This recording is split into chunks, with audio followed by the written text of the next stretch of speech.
আমরা এখন একটা বিক্রিয়া নিয়ে কথা বলবো। আমরা এই বিক্রিয়াটাকে চিনি অ্যালডল ঘনীভবন বিক্রিয়া নিয়ে। এই অ্যালডল ঘনীভবন বিক্রিয়াটি কি?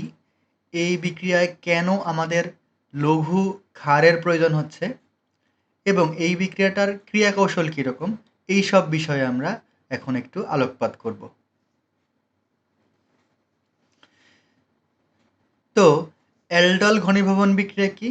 এই বিক্রিয়াটা একটা অ্যালডিহাইড মূলকের বিক্রিয়া। এখানে পাশাপাশি দুইটি অ্যালডিহাইড ঘনীভূত হয় একটি অ্যালডল যৌগ গঠন। অ্যালডল মানে কি?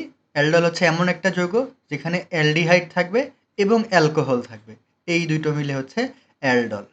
এখন দেখো, আমাদের এই অ্যালডল ঘনীভবন বিক্রিয়ার জন্য প্রয়োজন একটা অ্যালডিহাইড, এমন একটা অ্যালডিহাইড যার আলফা হাইড্রোজেন রয়েছে। এখন এই অ্যালডিহাইডটার মধ্যে দেখি আমরা যে এইটা হচ্ছে আমাদের কার্যকরী মূলক এবং এই কার্যকরী মূলকের সাথে যুক্ত আছে যে কার্বনটা, এই কার্বনটার নাম দিয়েছি আমরা আলফা কার্বন। তাহলে এই আলফা কার্বনের সাথে যে হাইড্রোজেনগুলো আছে সেই হাইড্রোজেনগুলোকে আমরা বলতেছি আলফা হাইড্রোজেন। তাহলে আমাদের এই যে অ্যালডিহাইড বা মিথানল, এটি আলফা হাইড্রোজেন সমৃদ্ধ একটি অ্যালডিহাইড যা অ্যালডল ঘনীভবন বিক্রিয়া দিবে। এখন দেখি এই ঘনীভবন বিক্রিয়া আসলে কি হয়। এই ঘনীভবন বিক্রিয়ায় একটা অ্যালডিহাইড আরেকটা অ্যালডিহাইডের সাথে ঘনীভূত হয়। কিভাবে ঘনীভূত হয়? এই যে হাইড্রোজেনটা, এই হাইড্রোজেনটা চলে যায় এই অক্সিজেনের কাছে, ফলে এই হাতটা ফাঁকা হয়, এই হাতে প্রবেশ করে হচ্ছে আমাদের বাকি যে পার্টটা আছে সেই পার্টটা। তাহলে তাই হয়েছে, এই এইচটা এই ও এর কাছে গেছে এবং এই হাতটা দিয়ে বাকি যে অংশটা সেই অংশটা যুক্ত হয়েছে।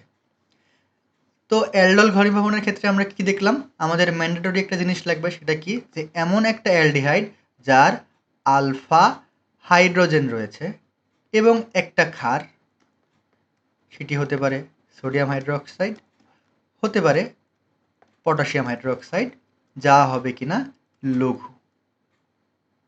এখন দেখি এই বিক্রিয়াটার মেকানিজম কি, বা এই বিক্রিয়াটা কিভাবে সম্পন্ন হচ্ছে। এই বিক্রিয়াটা সাধারণত 3টা ধাপে ঘটে। প্রথম যে ধাপটা, এই ধাপটাকে আমরা বলতেছি এনোলেট গঠন।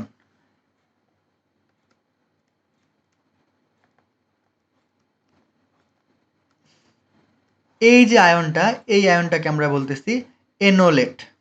তো প্রথম ধাপ কি? আমাদের প্রথম ধাপ হচ্ছে এনোলেট গঠন।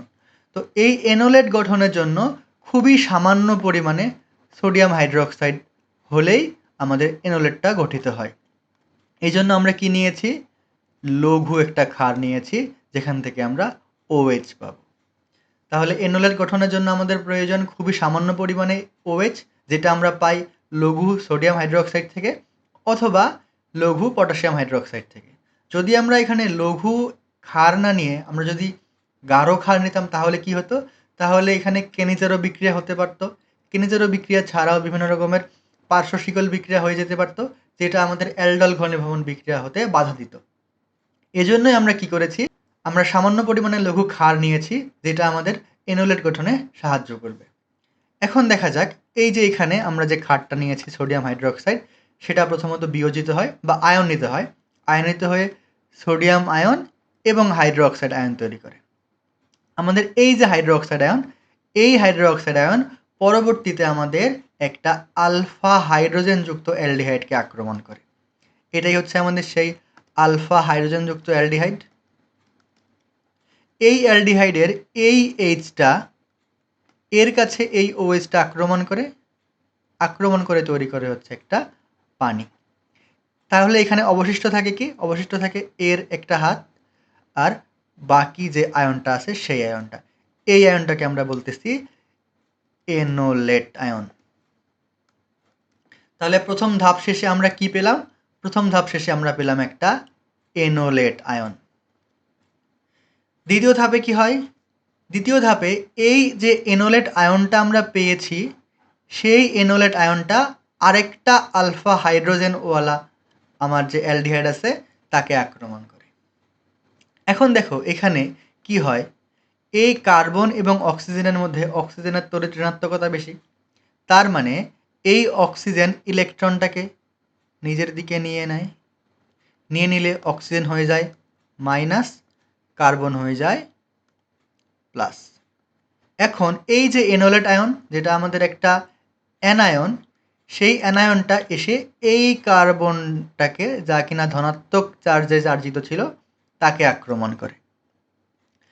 আক্রমণ করলে কি হয়, এই যে এখানে দ্বিবন্ধন ছিল, দ্বিবন্ধনটা ভেঙে যায়, অক্সিজেন মাইনাস হয়, এবং বাকি যে হাতটা থাকে কার্বনের, সেই হাত দিয়ে সে এই ইনোলেটকে ধরে, ফলে আমরা একটা অ্যালডল আয়ন পাই।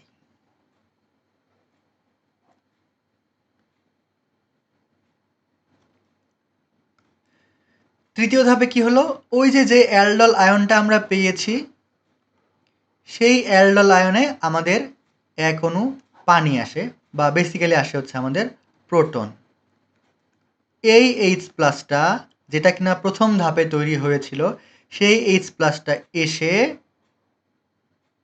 এই অক্সিজেনকে আক্রমণ করলে এখানে হয়ে যায় হচ্ছে OH বা অ্যালকোহলের মূলক, আর আমাদের এখানে অ্যালডিহাইডের মূলক তো আছেই। এটাই হচ্ছে আমাদের সেই অ্যালডল।